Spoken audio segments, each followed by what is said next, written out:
Para os socialistas de Pontevedra, que o Concello e Augas de Galicia estean dispostos a colaborar para paliar as inundacións na rúa Padre Fernando Olmedo é motivo de satisfacción. Nos a primeira valoración que temos que facer é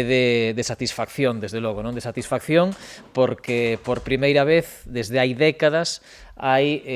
unha solución xa non só deseñada, senón incluso orzamentada e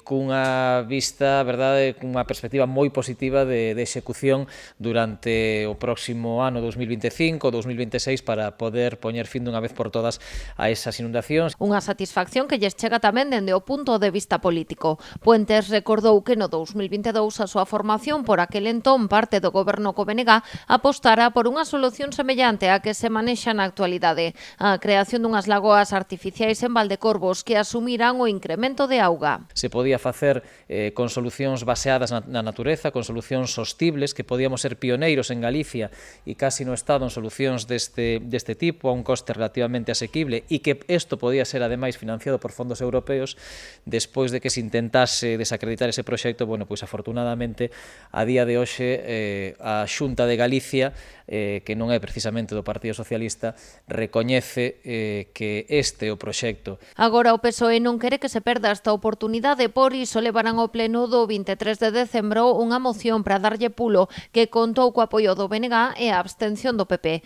Ademais, nela piden que se aproveite esta actuación para recuperar a zona verde de Valdecorvos. Tamén lle pedimos ao Goberno Municipal